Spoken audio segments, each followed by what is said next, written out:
इस वीडियो में मैं 20 क्वेश्चन लेकर आया हूं और ये क्वेश्चन आपके लिए, आपके एग्ज़ाम के लिए बहुत ही लाभकारी होंगे।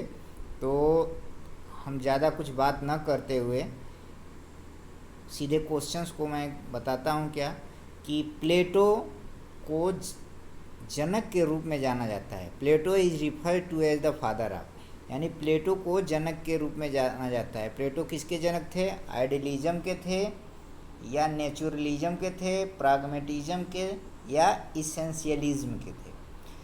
तो प्लेटो जो थे ये अरस्तु के गुरु थे और यह आइडियलिज्म यानी आदर्शवाद के प्रतिपादक थे। इन्होंने आदर्शवाद का प्रतिपादन किया था। तो ऑप्शन नंबर ए सही है। अब इसमें बी जो है नेचुरलिज्म जो है इसको रूसो ने दिया था, इसको रूसो ने दिया था। और प्राग्मेटिज्म को यानी कि प्रयोगवाद भी बोलते हैं, इसे प्रयोगवाद भी बोलते हैं और अनुभव पे भी होता है ये, तो इसको बोलते हैं जॉन डीवी ने दिया था। और एसेंशियलिज्म अनिवार्यतावाद विलियम सी बॉगले ने दिया था इसे, विलियम सी बॉगले ने। क्वेश्चन नंबर आपका है 43 है क्वेश्चन नंबर। दो मध्य अंकों की तुलना में प्रयोग की जाने वाली सार्थक विधि है, यानी कहा है कि the test of significance use for comparison to mean score, यानी कि जब दो मीन स्कोर के बीच हम कंपैरिजन करते हैं तो उसे क्या बोलते हैं? ऑप्शन नंबर ए है F test, chi square test, जो एक्स स्क्वायर को इसको काई स्क्वायर टेस्ट बोलते हैं, और टी टेस्ट, एनोवा टेस्ट। तो इसमें जब दो मीन की बात किया है तो इसको बोलते हैं टी टेस्ट। ऑप्शन नंबर 3 सही है। अब आ जाइए एफ टेस्ट के बारे में। इसे फिशर टेस्ट भी बोलते हैं, एफ टेस्ट। और एफ टेस्ट जो है मोर देन 2 वेरिएबल्स यानी मोर देन 2 मीन्स का रिलेशनशिप देखते हैं। और एफ टेस्ट को एनोवा टेस्ट भी कहा जाता है। अनोवा टेस्ट जैसे ये हो गया एनालिसिस ऑफ वेरिएंस, इसका फुल फॉर्म है एनालिसिस ऑफ वेरिएंस, यानी भिन्नताओं का विश्लेषण करना, एनालिसिस ऑफ वेरिएंस। और काई स्क्वायर टेस्ट है। काई स्क्वायर टेस्ट क्या होता है कि जो हम एक्सपेक्टेड किए हैं, एक्सपेक्टेशन रखे हैं, जो अनुमान हम रखे हैं और एक्चुअल ऑब्जर्व वैल्यू जो आई है, यानी कि मान लीजिए हम कोई रिसर्च कर रहे हैं और स्टैटिस्टिक्स का जो ये मेथड है, मान लीजिए हम 100% एक्सपेक्टेशन किए हैं कि हमारा रिजल्ट 100% आएगा, और जो रिसर्च के बाद, कैलकुलेशन के बाद मान लीजिए 90% आया, तो एक्सपेक्टेशन और एक्चुअल ऑब्जर्व वैल्यू के बीच जो रिलेशनशिप होता है उसको बोलते हैं काई स्क्वायर टेस्ट। क्वेश्चन नंबर 44 है और ये मैचिंग वाला है क्वेश्चन। मैचिंग का question, match of the following question है। हिंज ज्वाइंट कहाँ पाया जाता है? सीधा है नी में, एल्बो में, फिंगर में। ये हिंज ज्वाइंट का पार्ट है। फिंगर भी हिंज ज्वाइंट का पार्ट है, नी भी है, एल्बो भी है, और हमारा जबड़ा जो है ये भी हिंज ज्वाइंट का पार्ट है। सैडल ज्वाइंट थंब में पाया जाता है, अंगूठे में। क्यों? कि इसका जो एक हेड है बोन का, ये हल्का सॉकेट की तरह होता है और ये हल्का बॉल की, पूरी बॉल की तरह नहीं होता है। और यही अगर बॉल एंड सॉकेट रहे तो ये इसका जो रेंज होती है बढ़ जाती है, सॉकेट की प्याले की तरह हो जाती है और ये बॉल की तरह पूरा होता है। तो ये सैडल ज्वाइंट हो गया। Ball and socket joint shoulder में पाया जाता है, ये पूरे प्याले की तरह होता है ऐसे, और ये का हेड बॉल की तरह होता है। और पिवट ज्वाइंट जो होती है नेक में पाया जाता है। क्वेश्चन नंबर आपका 45 है कि शारीरिक शिक्षा की कक्षा में विषय वस्तु प्रस्तुत करने के सही क्रम का चयन करिए। यानी कि कोई जब सब्जेक्ट मैटर आप प्रेजेंट कर रहे हो किसी फिजिकल क्लास में, सब्जेक्ट कोई प्रेजेंट कर रहे हैं सब्जेक्ट मैटर, तो उसका क्या सीक्वेंस होना चाहिए। ऑप्शन नंबर ए है करेक्शन, डेमोन्स्ट्रेशन, इवैल्यूएशन, प्रैक्टिस। पहले करेक्शन करेंगे, उसके बाद डेमोन्स्ट्रेट करेंगे, फिर मूल्यांकन करेंगे, फिर उसका अभ्यास करेंगे। और बी है सेकेंड है डेमोन्स्ट्रेशन, करेक्शन, प्रैक्टिस, इवैल्यूएशन। और 3 है प्रैक्टिस, करेक्शन, इवैल्यूएशन, डेमोन्स्ट्रेशन। और 4 है डेमोन्स्ट्रेशन, प्रैक्टिस, करेक्शन, इवैल्यूएशन। तो इसमें ऑप्शन नंबर 4 सही है। पहले हम डेमोन्स्ट्रेशन करेंगे, डेमोन्स्ट्रेशन के बाद उसकी प्रैक्टिस करेंगे, प्रैक्टिस करते समय फिर क्या गलतियां हो रही हैं उसको करेक्शन करेंगे, फिर उसका मूल्यांकन करेंगे। तो ऑप्शन नंबर 4 सही है। क्वेश्चन नंबर 46 है number of matches in first round of knockout tournament of 23 teams will be. यानी कि 23 टीमों के नॉकआउट में प्रतियोगिता में प्रथम चक्र में कुल मैचों की संख्या कितनी होगी। फर्स्ट स्टेज का पूछ लिया, फर्स्ट चक्र का, प्रथम चक्र में। तो आप जानते हैं कि जब हम मैच कराते हैं तो मैच निकालने की संख्या n-1 होती है, यानी कि 23 टीम है तो उसमें 22 मैच होंगे। अब राउंड निकालने के लिए हमें बाई निकालना पड़ेगा। तो नेक्स्ट के पावर ऑफ 2, यानी कि नेक्स्ट के पावर ऑफ 2 यानी कितना बच जाएगा 2 इंटू 2 इंटू 2, 2 2 जा 4, 4 2 जा 8, 8 2 जा 16 और 16 2 जा 32। यानी कि किसके अंदर आ रहा है ये 23 32 के अंदर आ रहा है। कितनी बाई होंगी 32 में, कितनी बाई होंगी 9 बाई होगी। अब 9 बाई यानी कि 23 टीमों में 9 बाई दे देते हैं तो कितने टीमें फ्रेश बचती हैं 14 टीमें। 14 टीमें में कितने मैच होंगे 7 मैच होंगे। तो इसलिए फर्स्ट राउंड में 7 मैच होंगे। क्वेश्चन नंबर 47 है school health program does not include, यानी कि विद्यालय स्वास्थ्य कार्यक्रम में सम्मिलित नहीं है। क्या सम्मिलित नहीं है हेल्थ इंस्ट्रक्शन, हेल्थ का निर्देश दिया जाता है, हेल्थ के बारे में अवेयर कराया जाता है। आप पर्सनल हाइजीन रखिए, अपनी डेली रूटीन सही रखिए, तो इंस्ट्रक्शन दिया जाता है।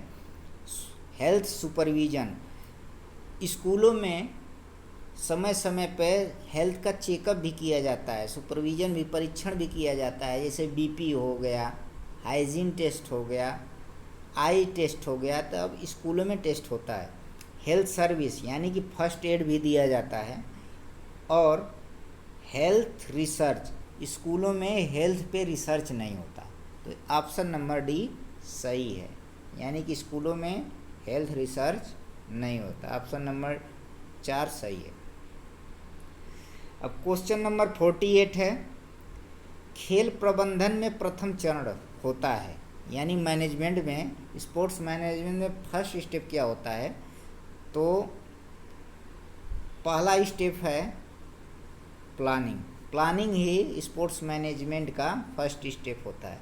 अब एक प्रोफेसर गुलिक महोदय ने दिया था पोस्टकार का फार्मूला दिया था, अमेरिका के थे, POSDCORB,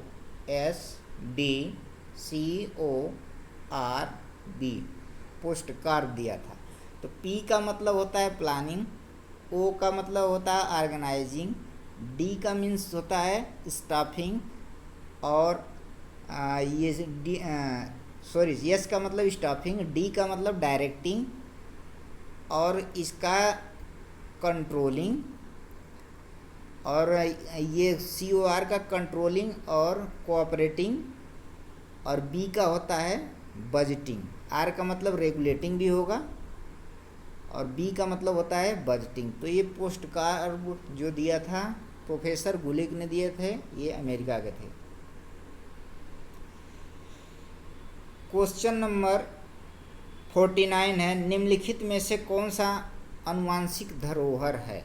अनुवांशिक यानी कि हेरिडेटिकल, जेनेटिक। तो एंडुरेंस, फ्लेक्सिबिलिटी, स्पीड और स्ट्रेंथ। तो इसमें ऑप्शन नंबर 3 सही है। इसको जेनेटिक धरोहर भी बोलते हैं, स्पीड को। और एंडुरेंस की बात बोल दें, डेफिनेशन बता दें कि थकी हुई अवस्था में देर तक कार्य करने की क्षमता को एंडुरेंस बोलते हैं। और फ्लेक्सिबिलिटी रेंज ऑफ मोशन को बोलते हैं, ज्वाइंट की रेंज।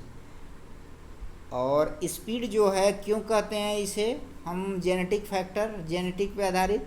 क्योंकि हमारे शरीर में 2 फाइबर पाए जाते हैं, muscles fibre, slow Twitch muscle fibre और फास्ट ट्विच।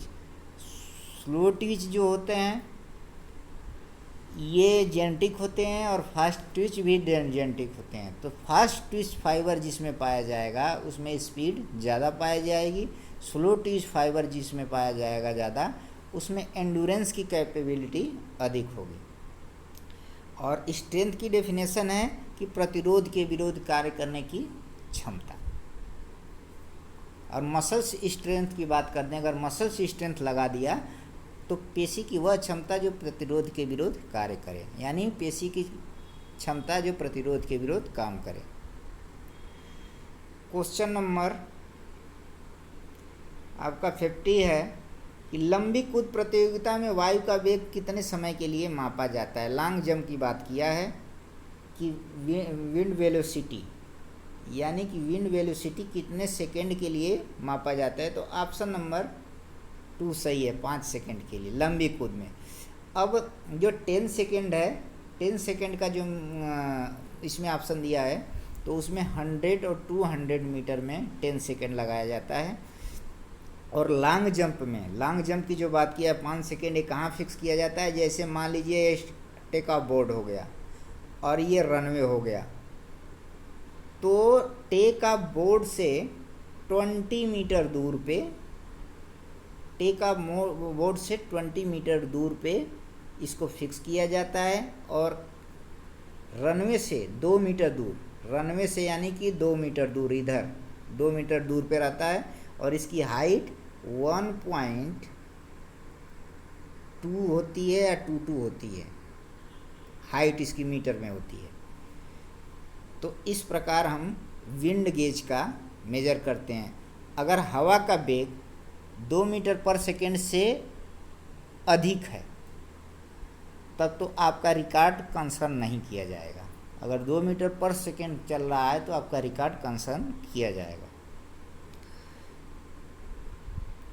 क्वेश्चन नंबर, हाँ इसमें एक और बता देना चाहते हैं कि 100 और 200 मीटर के लिए 10 सेकेंड का लगाया जाता है। और 200 के मीटर के लिए कहाँ लगाया जाता है? जैसे ही कर्व ख़त्म करता है और खिलाड़ी स्ट्रेट लाइन में आता है, 100 मीटर जहाँ से स्टार्ट होती है वहाँ से ये स्टार्ट किया जाता है और यहीं पे लगाया जाता है, तो वहीं पे स्टार्ट कर दिया जाता है। और हर्डल के लिए 100 और 200 मीटर हर्डल के लिए 13 सेकेंड का विंड गेज लगाया जाता है, 13 सेकेंड के लिए, 30 सेकेंड। क्वेश्चन नंबर 51 है, केंद्रीय प्रवृत्ति जानने हेतु सबसे विश्वसनीय माप क्या है? सेंट्रल टेंडेंसी की बात किया है। सेंट्रल टेंडेंसी सबसे रिलायबल कौन सा पार्ट है सेंट्रल टेंडेंसी का? तो सबसे रिलायबल यानी सेंट्रल टेंडेंसी में 3 आते हैं, मीन, मीडियन और मोड। मीन जो है, एवरेज जो है, ये सबसे रिलायबल होता है सेंट्रल टेंडेंसी का, केंद्रीय प्रवृत्ति का। सेंट्रल टेंडेंसी के बारे में मैं पहली वीडियो में बता चुका हूँ, आप लोग उसको देख लीजिएगा। अब इसमें क्वेश्चन कहा है कि if research can be define in one single word, single term, then research is. यदि शोध को एक शब्द के द्वारा परिभाषित करना हो तो शोध है। क्या है शोध? डिस्कवरी है, इनोवेशन आविष्कार है, न्यू नॉलेज है, ऑल ऑफ द, यानी तीनों है। तो इसमें ऑप्शन नंबर 3 होगा। रिसर्च का मतलब ही होता है कि जो हमारे पास आइडिया है उसको मॉडिफाई कर देना, हमारे पास जो अवेलेबल है उसमें चेंजिंग ला देना, न्यू परिवर्तन ला देना। रिसर्च यानी पुनः खोजना, बार बार खोजना। तो हमारे पास जो अवेलेबल फैक्ट हैं, तथ्य हैं, उनमें चेंजिंग लाना, न्यू आइडिया लाना, तो उसको बोलते हैं रिसर्च। अब डिस्कवरी की बात करते हैं। डिस्कवरी और रिसर्च में क्या डिफरेंट है। डिस्कवरी का मतलब होता है खोज। जिस प्रकार वास्को डी गामा ने भारत की खोज की, वह किसी पर्पस से निकला था और आते आते एक ऐसे किनारे पे पहुंचा जिसे एक इंडिया नाम का, भारत नाम की जगह मिली। तो उससे कुछ ज्ञान नहीं था लेकिन वो प्राप्त कर लिया, तो उसको बोलते हैं खोज, जो पहले से आइडिया कुछ न हो। तो कहा है कि देखिए रिसर्च और इसमें डिस्कवरी में क्या डिफरेंट है कि रिसर्च एक एक्शन है, यानी एक क्रिया है, लेकिन डिस्कवरी जो है उसका रिजल्ट है। रिसर्च एक क्रिया है और डिस्कवरी उसका रिजल्ट है। और रिसर्च जो एक प्रक्रिया है, प्रोसेस है, और डिस्कवरी उसका प्रोडक्ट है। उस प्रक्रिया से जो प्राप्त होती है उसको प्रोडक्ट बोलते हैं। आविष्कार, आविष्कार मतलब कि नया निर्माण करना, जो पहले नहीं था, फर्स्ट टाइम निर्माण करना, उसको बोलते हैं आविष्कार। अब क्वेश्चन नंबर 53 है, critical thinking is necessary part of which kind of research. यानी कि क्रिटिकल थिंकिंग किस रिसर्च का पार्ट है, किस रिसर्च का पार्ट है। तो हिस्टोरिकल रिसर्च, हिस्टोरिकल रिसर्च जो है इसमें सीधे पहले ऑप्शन आप लोग को बता देते हैं कि फिलोसफिकल रिसर्च। अब हिस्टोरिकल रिसर्च की बात करते हैं तो जो पास्ट का एनालिसिस करता है, जो पहले एविडेंस थे, तथ्य थे, उसके बारे में ही बात करता है, पहले उपलब्ध थे। बेसिक रिसर्च, यह नॉलेज को इन्हांस करने के लिए, मूलभूत रूप से इसको फंडामेंटल रिसर्च, बेसिक रिसर्च और प्योर रिसर्च भी बोलते हैं। ये नॉलेज को इन्हांस करने के लिए किया जाता है।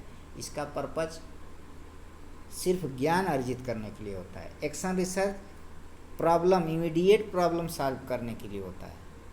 तो इसमें ऑप्शन नंबर डी सही है, यानी 4 सही है। इसे फिलोसफिकल को कंसेप्चुअल भी रिसर्च भी बोलते हैं, क्रिटिकल एनालिसिस भी बोलते हैं।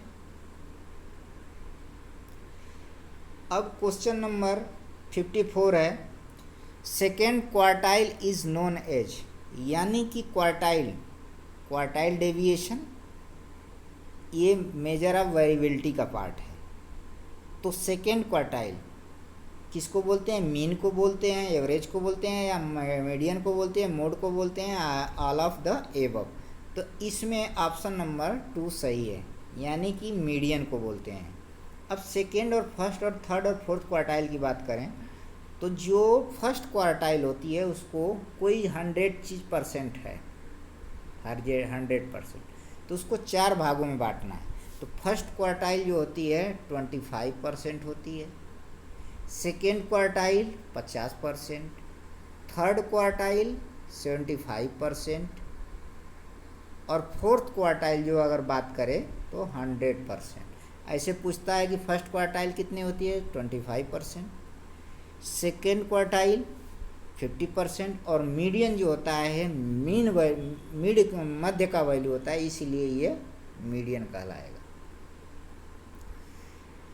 क्वेश्चन नंबर 55 है, which of this not treated as a variable. यानी कि निम्नलिखित में से कौन सा चर नहीं है। तो नेम एक वेरिएबल होता है, नेम भी चर होता है। न्यू दिल्ली वेरिएबल नहीं है। मोबाइल नंबर भी वेरिएबल है और जेंडर भी वेरिएबल है, लेकिन न्यू दिल्ली वेरिएबल नहीं है। अब क्वेश्चन नंबर 56, निम्नलिखित में से कौन सा विचलन का मानक है। यानी कि विच of this is called major of variability. यानी निम्नलिखित में से कौन सा विचलन का मानक है। तो परसेंटाइल विचलन का मानक नहीं है। परसेंटाइल के बारे में बता दें कि ये सेंटाइल माने 100, कोई चीज़ 100% है, और जब हम ऑब्जर्व किए, उसका मूल्यांकन किए, तो कितना उसमें से हम प्राप्त हुआ, यानी कि 20% प्राप्त हुआ, 60% प्राप्त हुआ, तो ये हो गया परसेंटाइल।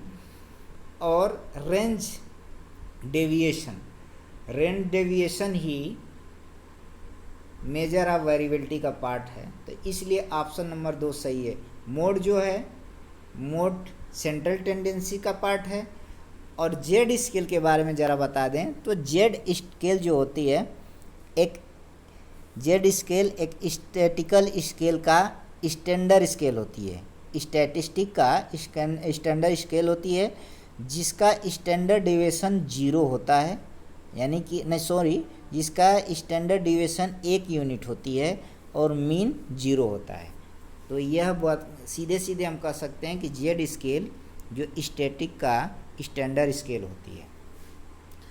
अब मेजर ऑफ वेरिएबिलिटी 4 प्रकार की होती है। आपको और एक्स्ट्रा नॉलेज दे दें कि मेजर ऑफ वेरिएबिलिटी 4 प्रकार की होती है और इसका सीक्वेंस पहला होता है रेंज हो गया, दूसरा हो गया इंटर क्वार्टाइल, इसी को बोलते हैं क्वार्टाइल, इंटर क्वार्टाइल। थर्ड हो गया वेरिएंस और फोर्थ हो गया स्टैंडर्ड डेविएशन। तो ये sequence first, second, third, fourth और 4 पार्ट होते हैं मेजर ऑफ वेरिएबिलिटी के। क्वेश्चन नंबर 57 है, टाइप्स ऑफ रिसर्च आर, शोध के प्रकार हैं, शोध को कितने भागों में क्लासिफाई किया गया है। मेथड्स अलग होते हैं, क्लासिफिकेशन अलग होता है। तो basic research, action research, applied research. Action research, positive research, basic research, negative research, action research, applied research, basic research, action research, associated research. तो इसमें ऑप्शन नंबर ए सही है। रिसर्च के 3 पार्ट होते हैं, basic research, action research, applied research.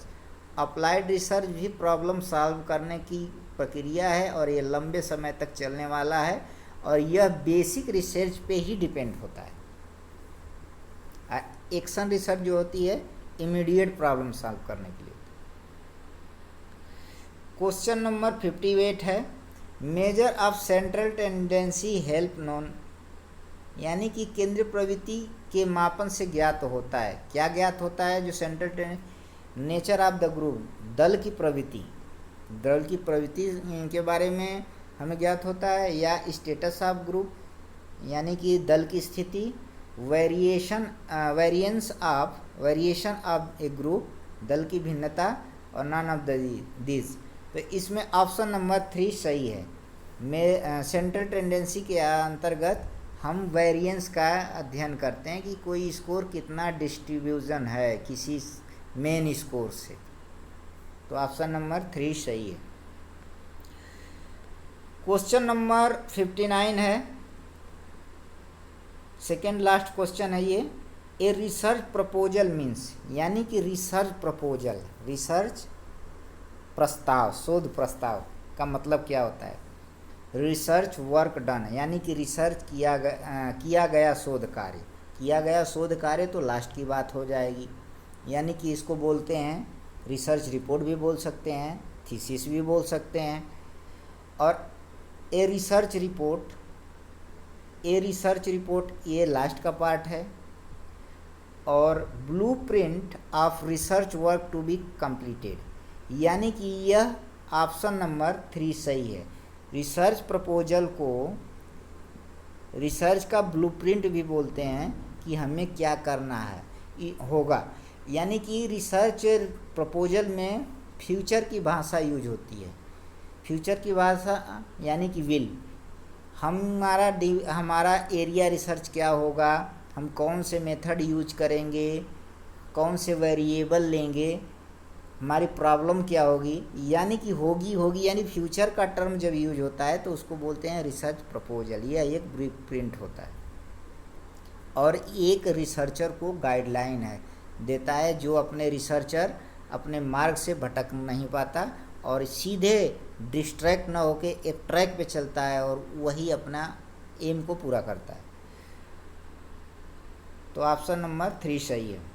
Question number 60 है और यह इस वीडियो का लास्ट क्वेश्चन है। तो निम्नलिखित में से कौन सा खेल आंतरिक इनाम है? निम्नलिखित में से कौन सा खेल का आंतरिक इनाम है? तो रिकॉग्निशन, पहचान, मनी और स्टेटस और सेल्फ इस्टीम। तो आंतरिक, इंस्टिक्ट माने ये बायोलॉजिकल रिवार्ड होता है, बायोलॉजिकल होता है। तो सेल्फ इस्टीम यानी आत्मसम्मान ही आंतरिक इनाम होता है। तो ऑप्शन नंबर 4 सही है। इस प्रकार आज 20 क्वेश्चन को कवर किया हूँ और मैं एक्स्ट्रा नॉलेज देने की भी कोशिश किया हूँ। तो इसलिए आप वीडियो को स्किप न करिएगा, वीडियो को अच्छे से देखिए ताकि एक ऑप्शन के चलते आपको एक्स्ट्रा नॉलेज और मिल जाए, ताकि इसके इर्द गिर्द कहीं से भी क्वेश्चन आए आप बना सकें। Thanks for watching video.